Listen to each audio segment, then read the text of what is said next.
You're listening to Inside Real Estate, your source for all things mortgage and real estate related. The show that brings you all the hottest topics and insights directly from those who know it most. Now sit back and enjoy the show. What's up, everyone? This is Sal Cusimano and Brad Weisgerber, and we are Inside Real Estate.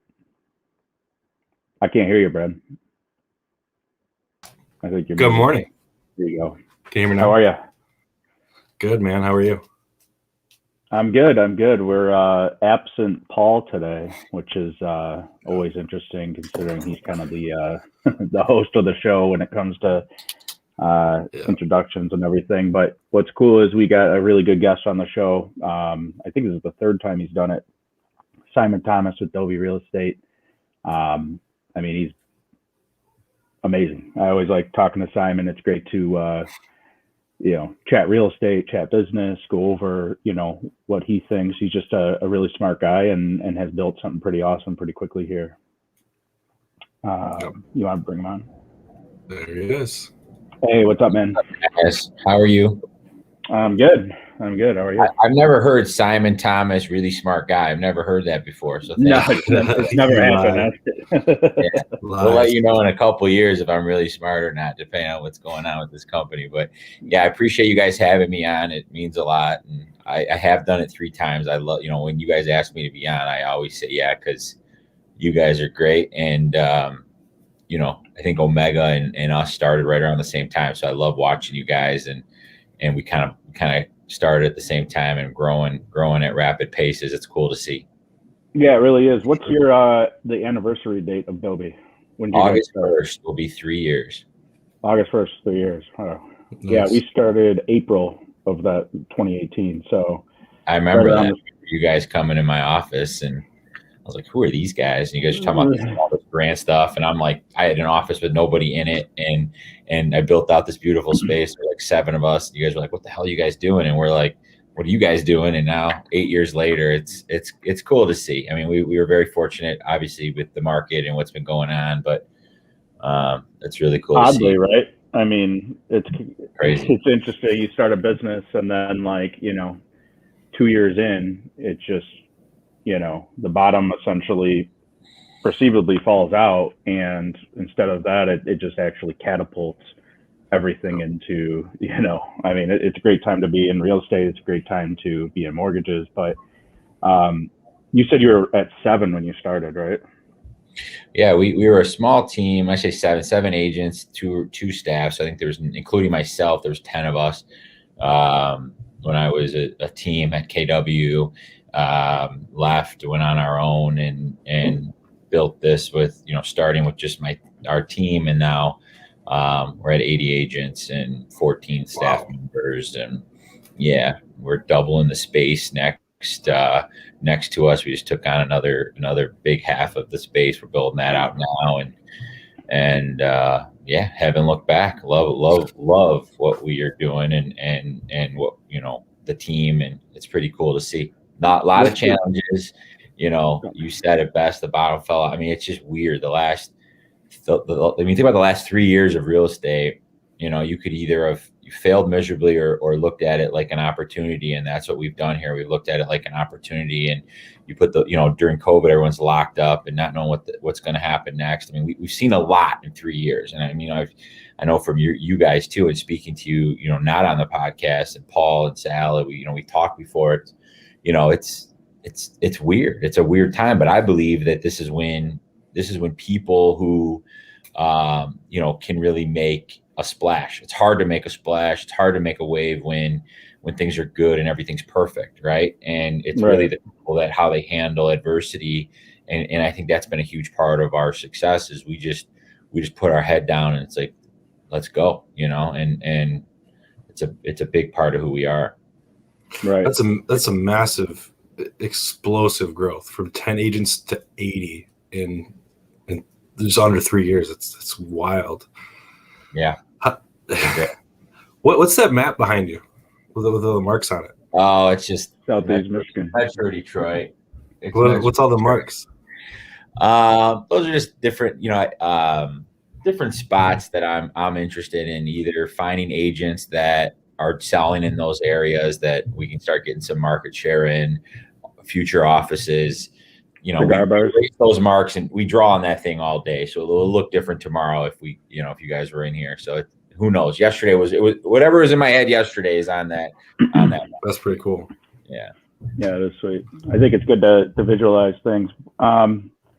When COVID happened, right, and you were able to, because it's been like a year since like the lockdown, right?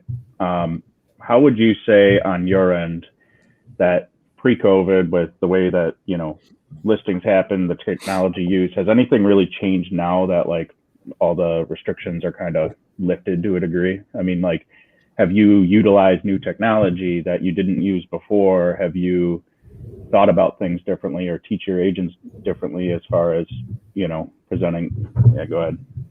Yeah, I think, obviously, like I never did a podcast until COVID, right? Like this is one technology that, we've been taking advantage of, and now I'm on podcasts all the time. And Zoom and different video platforms have been big for us. And, I think what technology wise, no, I would love to say there was a technology besides the videos, that we've utilized for us, where what we really valued, and I think what we really concentrated on that was a game changer for us, was relationships.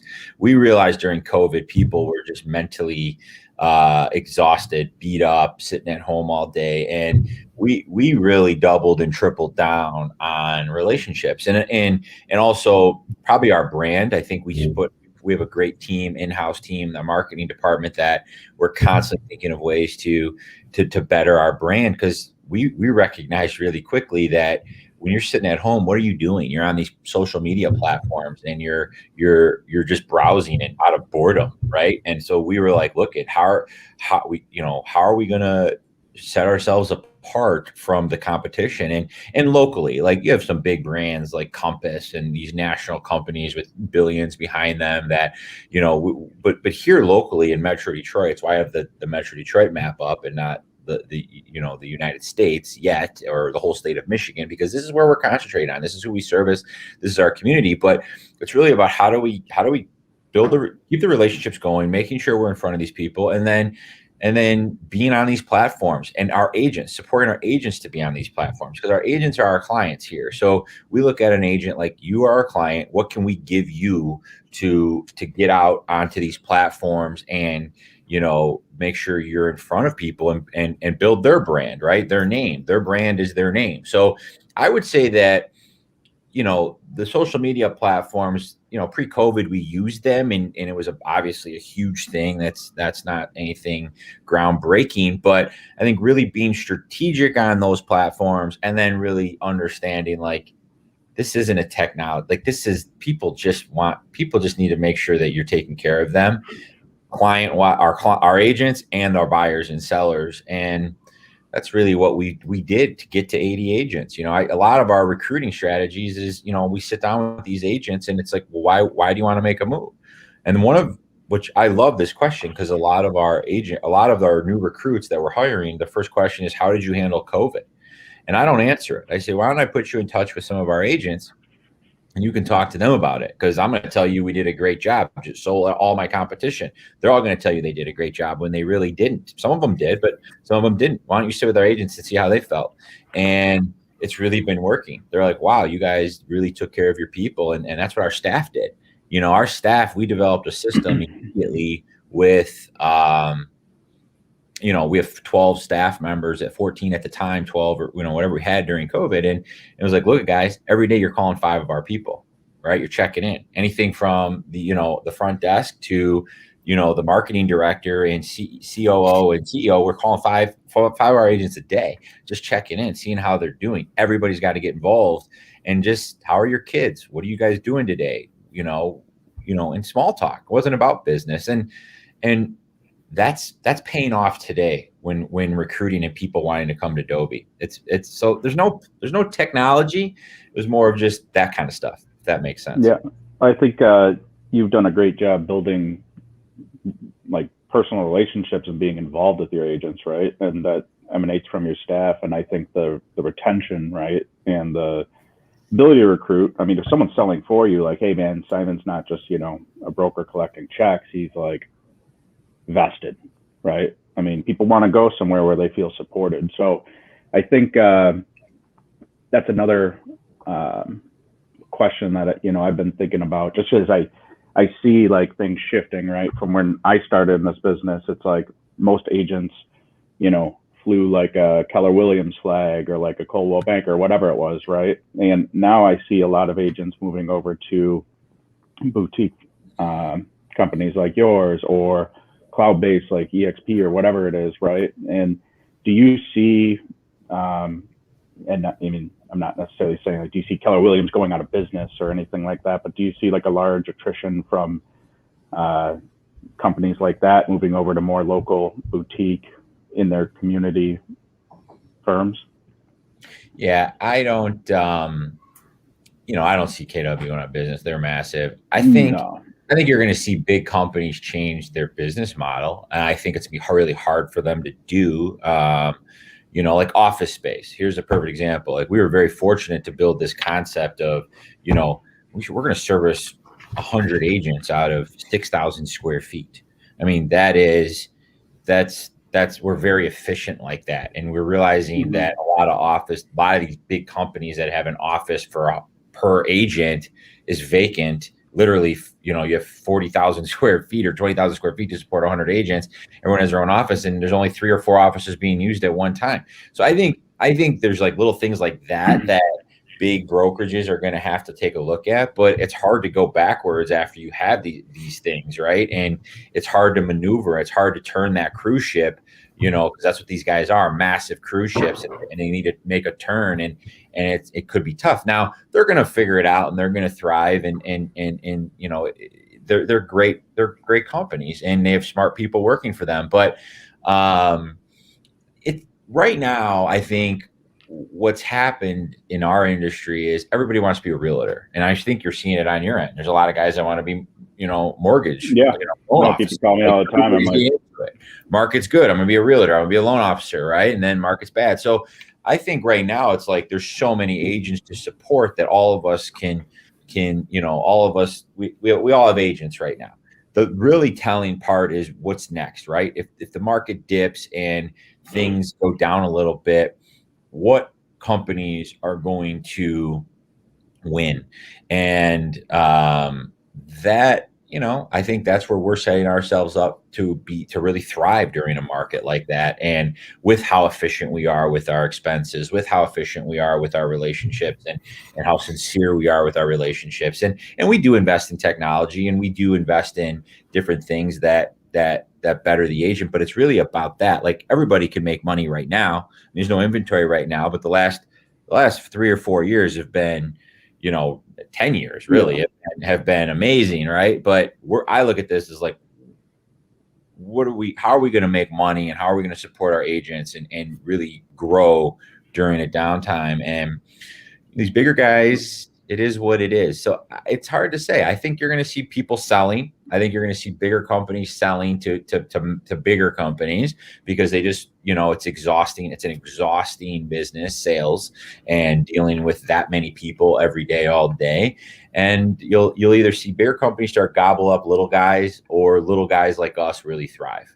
And that's what I see happening in the future. It's kind of like boutique restaurants, right? I mean, look at bistros in Birmingham. I'm gonna use them as an example. Like, growing up in like the 90s and you know, 80s and early 2000s, like, massive restaurants were where it was at. You walked into a restaurant, it fit like 400 people, right?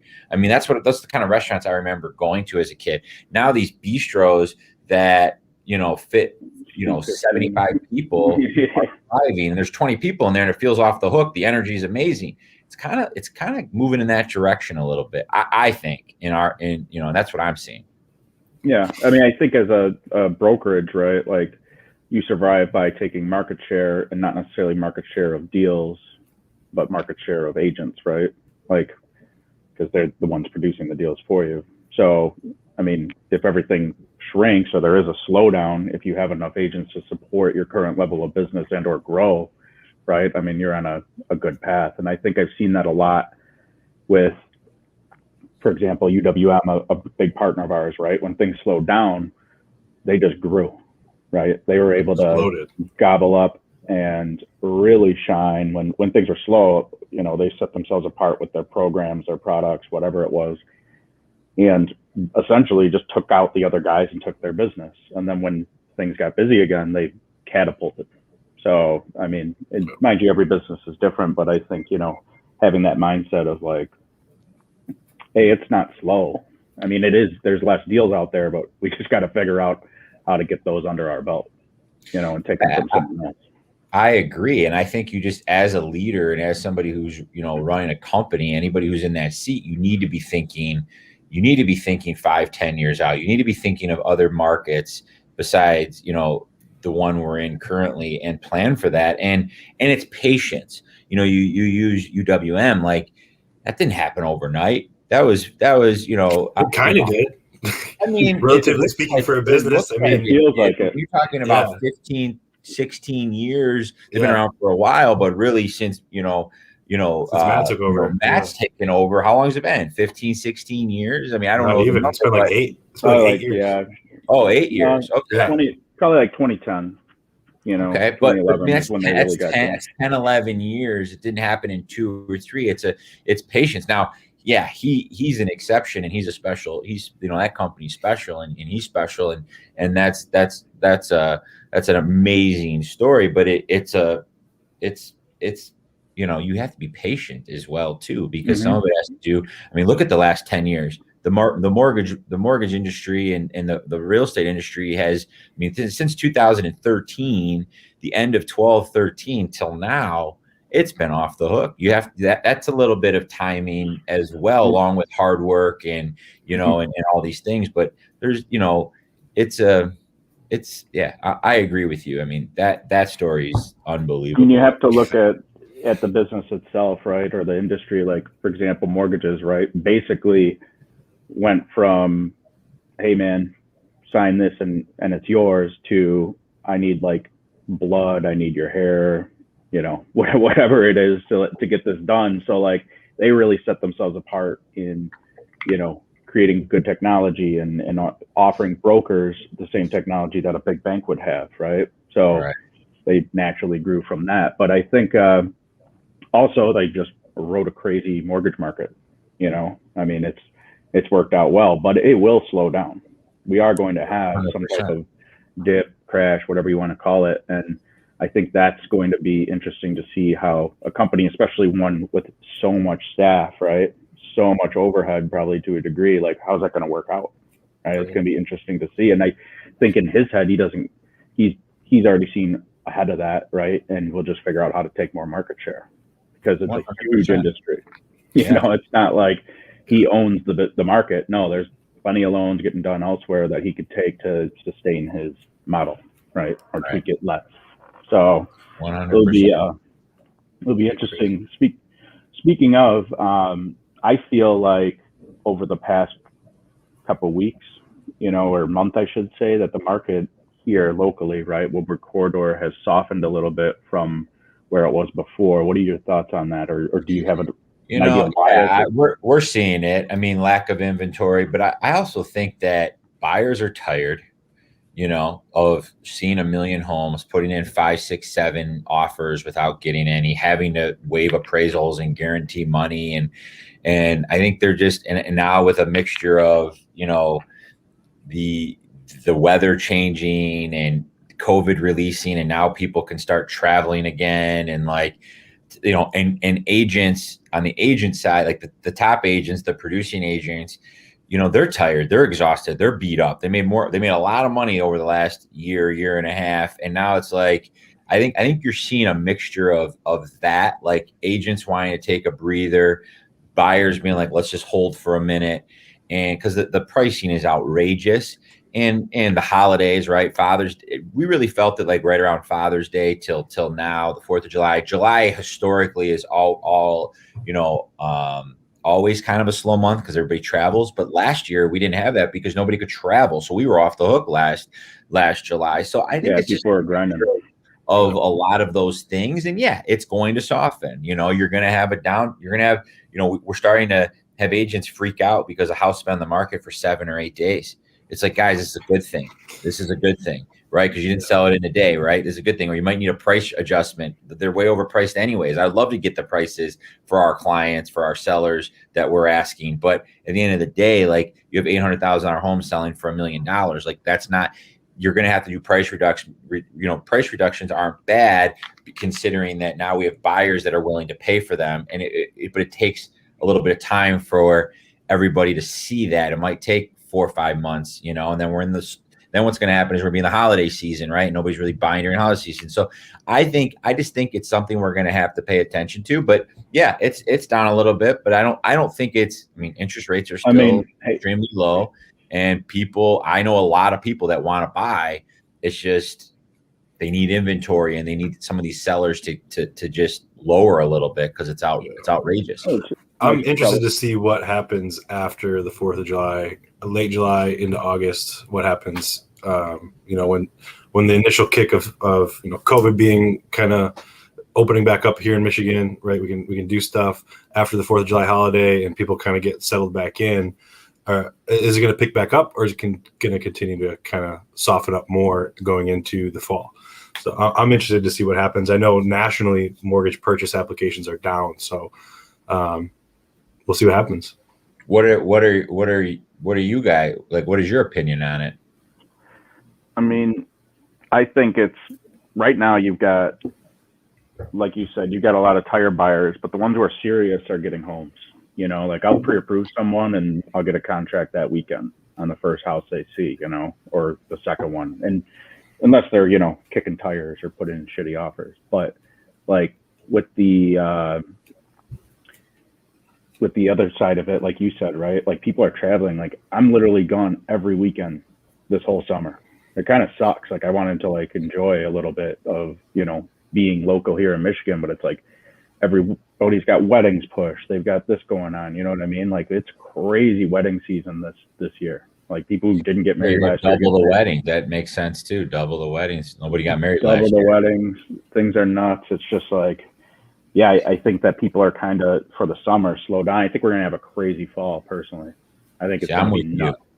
I'm with you. I think we're going to see it come August, September. You're going to see a little bit of an uptick. But, as long as the rates are where they are and there's people in this world, I mean, they're gonna be buying homes. Now, like, I don't know, like the whole the stimulus thing, I feel like there's more companies that need employees that aren't working. Like, how are you guys seeing people trying to get approved? Like how has that been on that end that are either not working and getting, stimulus or, are you guys seeing anything from that? People have called me on that. Yeah. Like, hey, I'm getting unemployment, but like, yeah, you got to work to get a loan. Right. So like, yeah, we get those calls, but like, I don't know. It's been interesting. I got a lot of people relocate. I mean, I've never had more people move to Michigan, right? Or I'm sure people are moving from Michigan too, but never had so many relocation loans, right? Hey, I'm switching jobs. My company said I can work remote. We're coming back home to family. People getting raises, people going full time as opposed to where they were like contingent, like a lot of like nurses and whatnot, right? Are now getting full time positions, it seems. So yeah, I mean, that's been interesting. But on the other, the flip side of it, there's a lot of people who can't qualify due to, hey, I was off for like a combined 6 months.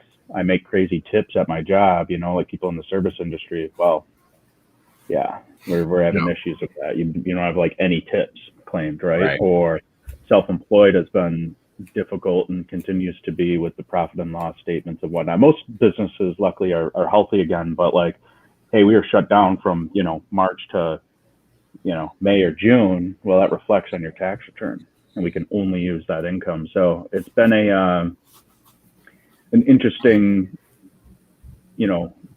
change of how things look for people getting approved, especially now it seems like Fannie and Freddie are talking about what we're talking about with the market softening and values like potentially hey, people who bought in March might be like 10, 15 grand underwater or whatever it is, right? 2, 3, 4% underwater, not forever, but as this quote unquote dip the initial, yeah. Yeah, the initial dip. And I think, again, things will start to level out and prices will slowly rise and be, sustainable. It's just not sustainable for what it was. If it continued like it was at the beginning of the year, I mean, prices would be like crazy high by the end, right? So it's a good thing, I think, like you said, in regards to what's happening with the market. But Fannie and Freddie are changing things, I think, in one sense to make it a little better for people with like some of their student loan things. Like, just because, for example, everyone who has a student loan, it went into deferment, right? So there's a lot of people with like income-based repayment plans where they might have 80, 90 grand in loans, which before we could hit them with a $90 payment, and we have to hit them with a $900 payment now.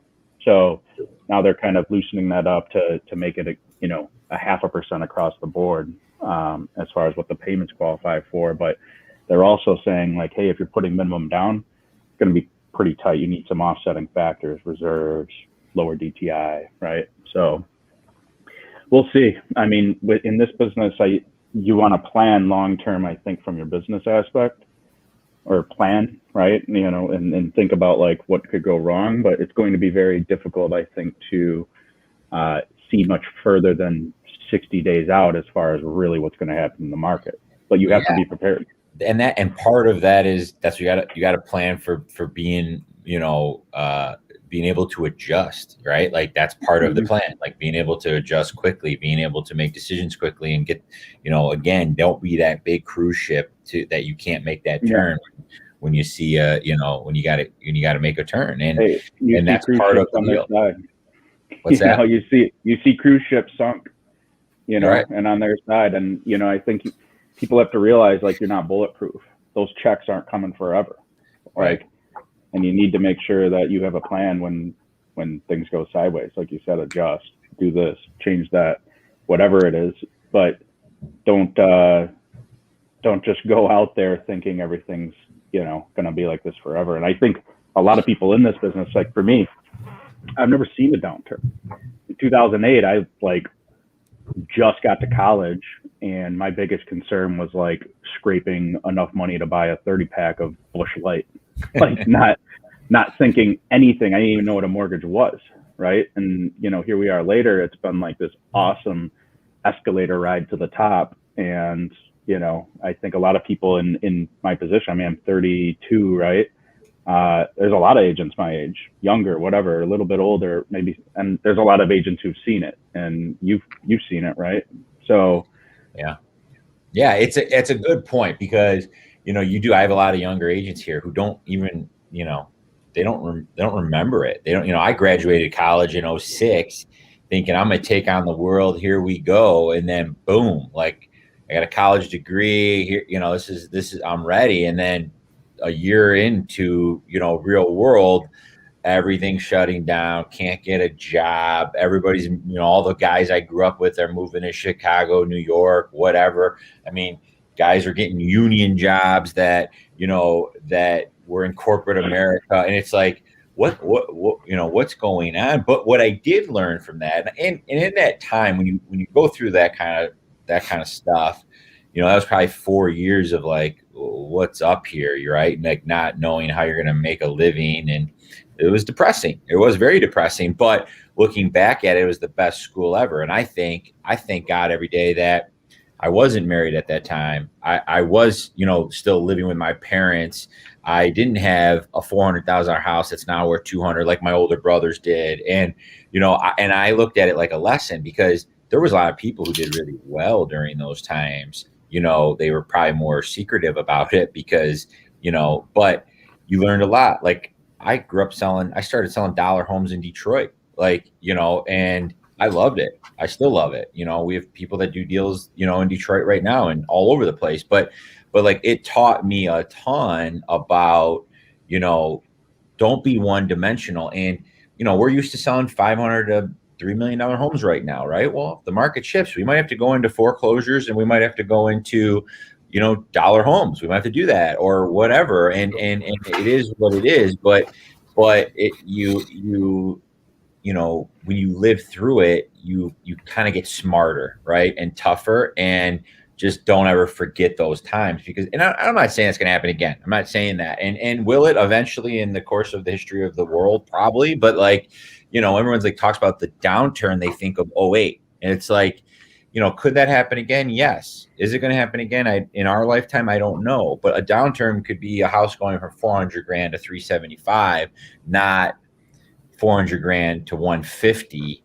And people are just walking out of their house and the door's wide open. You can go in there and just, if you walk by the house, that's what '08 was, right? So I think everybody, and that's the problem. A lot of us remember '08, and we have that in our head for a downturn, right? So, the question is when it does go down, what does that look like? And I'm with you, Sal. I mean, COVID hit, and I'm like, oh man, this is gonna, that came out of nowhere. And it ended up being great for our industry, which was shocking, because nothing I don't think has ever happened that was great for our industry besides low interest rates. And, a national pandemic, a worldwide pandemic was great for the housing market. Would you have ever guessed that of March of 2020? Absolutely not. Right. We were all pretty freaked out when it came. Everyone thought it was going to be bad news, right? Yeah. I don't think anyone knew if you had to quarantine for a week, month, a year, and with how long it lasted. I mean, if you think about it, it makes perfect sense.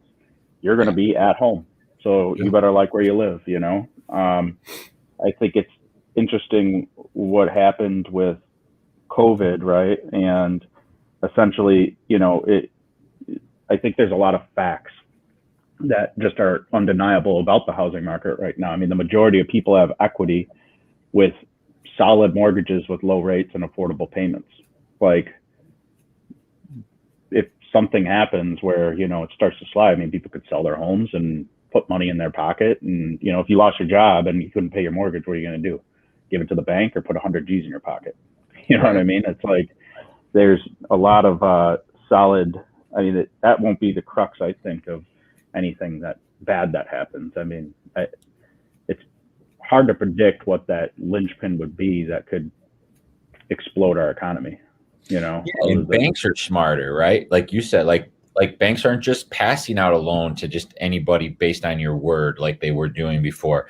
The underwriting process is exhausting, right? If you're a business owner, like, it's really, really hard to get a loan. So, and the rates, right? So let's say I did lose my job, and my house payment's $1,500 for a $300,000 home. Like, can I hustle and cut lawns to make that payment instead of losing my home? Like, that wasn't the case in '08. So I think I agree. It's, and like short sales, I remember doing a short sale. It was a year to close on that. Like, by the time short sales saw the end of it in like 2012, 13, when we were finishing them up, we were down to 60 days. Like, banks didn't know how to handle what happened. Where banks now, if kind of understand, like, we're better off working with people rather than just kicking them out on the streets, right? And so I think that we learned a lot, and where we're headed. I just think that you can't play scared. You gotta work every single day and just try to master your craft, get better and better, and pay attention to national and international and local, news and what's going on out there in markets, because it's moving very, very fast right now. Very, very fast. Yeah. I mean, look at the stock market. How crazy that bounced back, and all this crazy shit with Bitcoin and meme stocks and whatnot. I mean, it's crazy, dude. I like Bitcoin still blows my mind. I don't know what your thoughts on it or not, but like, what is the crazy? I don't know. I'm for the first time in my life, I feel like the old man when we talk about Bitcoin. Because like, I remember being a kid talking to my parents about downloading music, and they were like, what? Like, and that's what I feel like now with Bitcoin. It's like, what? We're going to have a currency that's done online, and I'm going to pay for bubble gum with an online currency. Like, who's controlling this thing? If you pay for the bubble gum today, beware, because it could be worth, that stick of bubble gum could be worth 50 grand in a couple of years, right? So don't spend it. I mean, it's like pointless. Who's valuing these things, right? Like, who's behind all of this? You want me to put cash into this online. We don't even know the inventor. That's like he's anonymous. Well, we talked about this right before I went camping like a couple weeks ago, right? And we were talking about Bitcoin, and you and I, Sal, were pretty much on the same page where it'll never be, or it's not going to be anytime in the near future, an actual currency. It's an investment, right? It's like a stock. People are buying into it relative to waiting, the price of the US dollar. They're trying to make it go up, right? And eventually it's only worth what the stock's worth, right? It's going to come back down, and then all of a sudden it crashed big time. If people are comparing it and or valuing it to the currency it's supposed to replace, at what point does it replace it? Right. I mean, it's not going to. Yeah. So I don't know. I think people are nuts with that, but it is what it is. And there's a lot going on. And like you said, things are moving very fast, and they will continue to. I mean, dude, it still blows. I think it's like when I see like the first iPhone, or I see like, pictures from like 2010 where people had like razors, I'm like, dude, was that in like the 90s? Dude, that was like 10 years ago. It's not that long ago. Like iPhones came out relatively, and if you like, I have like the first iPhone, and it's trash. Like you can't even like open a like Google. It's like what about BlackBerry? I remember going up north. Like we used to go up north for 4th of July with like 40 people, and I remember someone's phone alarm would go off, a BBM, trying to figure out whose phone it was, and there's 40 BlackBerries on the table. Like whose alarm? Like I remember thinking like everybody had a BlackBerry, right? The next year everybody had an iPhone. With the next 4th of July, there was 40 iPhones on the table, and that happened very quickly. And Sal, you're right. I mean, that first iPhone, when it first came out, you needed an iPhone and an iPod, right? For music. Like you had both of those. Yeah. Like, you didn't have a camera on it. You had a camera, an iPod, and those were 3 things. And the speed of it and everything. It's just moving. It's moving really, really fast. But go ahead. I was saying industries get built around certain items. Like, think about like how many CDs were pressed. Cars don't even have CD players, like flip phones and all that. You have to be a smartphone. What technology will come to replace that? What about navigation in your car? They still sell it. Who uses navigation in their car with an iPhone? It's like, or a smartphone. What do you need navigation for, right? But they still sell it, and they, whatever. But yeah, it's moving rapidly, and what my conclusion, where I've come up with this is, I'm around a lot of people that, every day, oh, it's Bitcoin, let's go invest in it. Oh, let's go invest in this. Let's go get into, to the marijuana space, and we should be doing this. We should be doing that. It's moving too rapidly, and the grass is always greener. And my attitude is, I'm a real estate guy. Like I know residential real estate, and I'm staying in my space, and I can go make $1 billion with Bitcoin, but I don't know it. And now, am I stupid? Maybe, right? Am I stupid for not getting involved in the marijuana space? Maybe, but I don't know anything about it, and I know real estate, and because it's just moving too rapidly. You're going to go to Bitcoin, and now it's not Bitcoin; it's some other currency. Right. By the time we hear about it, mushrooms. Like who knows? Like you can't keep jumping around, and you got to really understand your craft, and that's where I think like where I love about our industry is like people always need a place to live, right? Like grocery stores. I never thought in a million years I would stop going to a grocery store. We get our groceries delivered to us. Like I thought that was crazy when I heard out in New York was doing that 10 years ago. Like I my kids, I used to go with my mom to the grocery store, and that was like a fun time for us, right? We don't do that anymore. Like, and I look at our industry and I'm thinking, but the one common denominator with like the one thing with people that technology cannot replace, you need a physical spot to live. Right? You're going to need a loan to buy that home. How it's done, maybe it's done differently, but, we have to adapt to that. But, we might be selling houses from a phone, from an earpiece one day instead of actually showing properties all day. But you need a physical spot to live. But marijuana might not always be legal or the thing, right? Bitcoin might, it's too unpredictable for me. Now, if you grew up in that space and it, and you invested time and energy to learn that, God bless you. That's go for it. I'm all about that stuff. But it's every day. It's something new. It's crazy. Yeah, I mean, it's a complete risk, and if you're willing to take that, and I mean, to each their own, right? You want to go spend all your money on Bitcoin, God bless you. I mean, you might double it, triple it, quadruple it. You might get wiped. It's so funny. I talk to all these Bitcoin guys and they're like, dude, it's coming back in like 2 weeks. Like we're hitting this like plateau, and then you see the shoulder and the head. And I'm like, what are you talking about, dude? And then like 2 weeks later, it's in the tubes, man. And everyone's like crushed. Now you see the knee and the ankle. Yeah, I can't really, do anything because like all my money's wrapped up in Bitcoin. I'm like, well, all right, that's kind of what you do. I mean, if you think about how much Bitcoin you are, it's like a piece of sand on the beach. Like you'll get swallowed up. No one really cares about your life savings. So invest it wisely. Same thing with these people with GameStop and shit. It's like I put everything into it, and then someone tweets and now I'm done, or Tesla or whatever. And it's like, well, you should have thought about that, and maybe you should be working harder because it's gambling. I mean, in my eyes, which if it's gambling. I mean, you're betting on a 100% basketball game, and all of a sudden the spread is 11, and a guy throws a half court shot up for no reason, and it goes in, and you lose, right? Like it's just like you're not in control.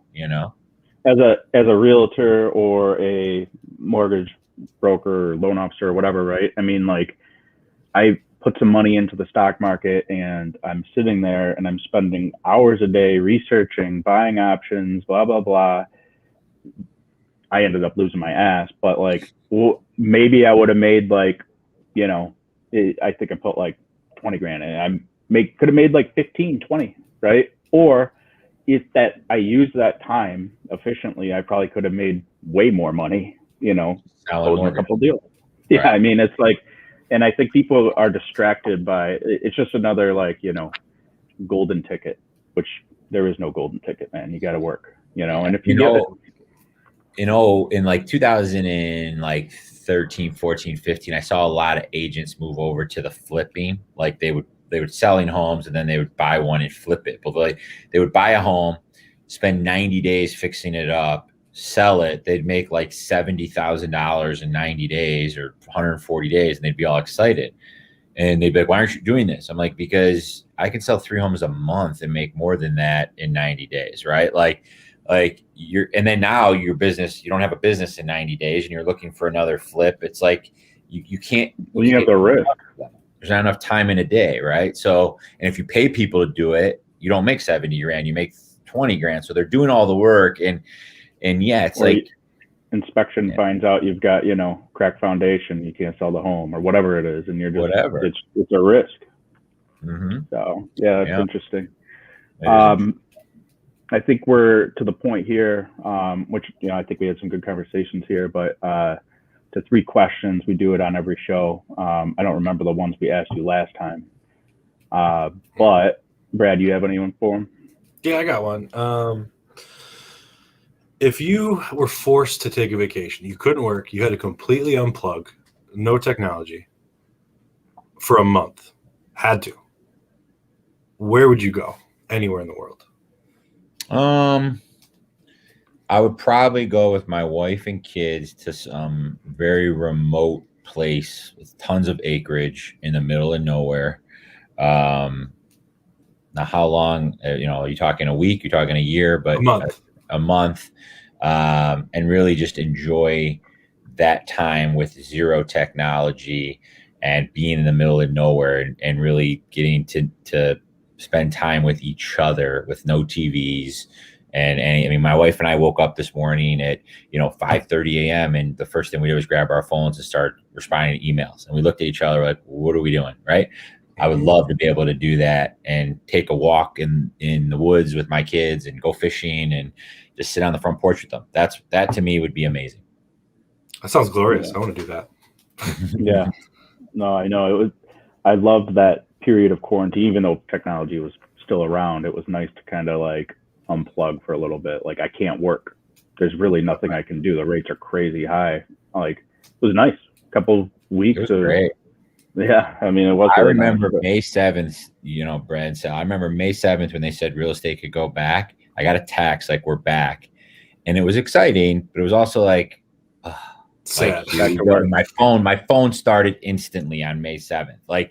It was like we were on a walk with my kids and my wife, and I remember we got the text, and I looked at her, and we're like, we'll never experience. Hopefully, we'll never experience that again.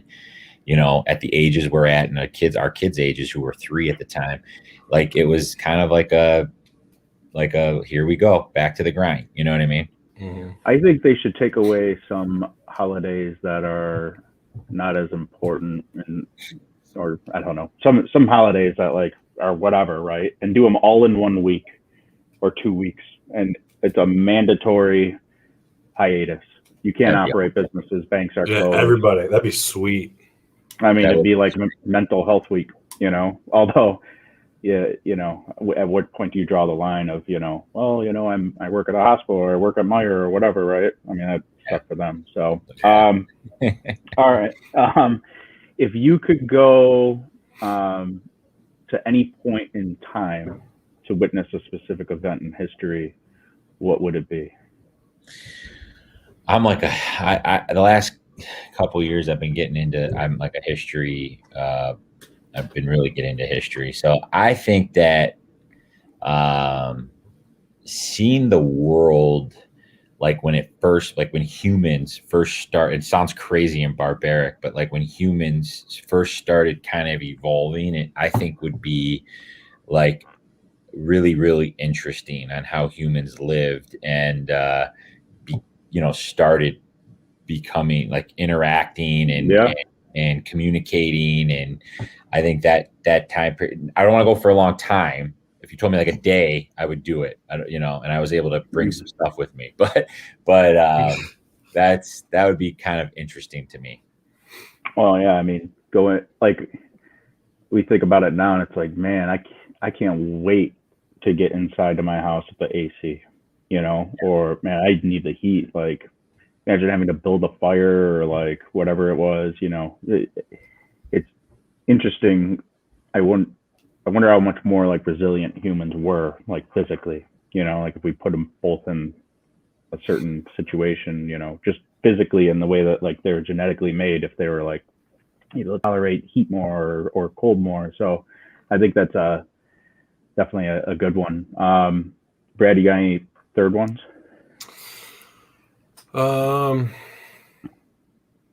No, that I can think of. I guess let's do just a random one. What's your favorite type of liquor? Favorite liquor. Random question. I'm Whiskey, a vodka, scotch, vodka. I'm vodka, and I love wine. So I've turned into a kind of a wine snob the last couple of years, because I've been fortunate enough to have some friends that introduced me to some stuff. And if you told me to order a drink, I'm probably going to order a vodka right now. But that will change in the fall, probably. That changes every 6 months. So I'm not a crazy drinker, but those are my two choices. All right. Great question, Brad. That was a good one. Cool, man. Well, hey, we appreciate you coming on the show. What's a good way someone can get a hold of you or your office? Yes. You guys can contact me directly, Simon at wearedobi.com. My phone number is 248-840-7722. That's my direct number. It's always on me.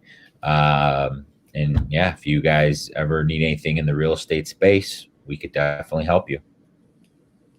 Awesome, man. Well, thanks again for coming on. If there's anything anyone has, feel free to reach out after the show and make sure to answer your questions. And you have a good one. All right, Simon? You too, guys. Thank you. See ya. Thanks, man. Bye. See ya. Simon's a good dude. Yeah, super good dude. WeAreDobi.com. That's a pretty sweet domain too. Yeah, no, I think picking a domain is always funny because they're not always available, right? So you kind of have they're to, always tricky. All the good ones are always taken. You have to work. The shorter the domain, the more expensive it is. It's crazy. Yeah. Cool, man. Well, I know we both gotta get to it, so Yeah. we'll go from there. Find us on wherever you can find podcasts.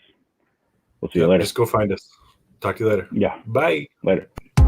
You've been listening to Inside Real Estate, the nation's top real estate podcast. Don't forget to follow us at irepodcast.com and everywhere where podcasts are available.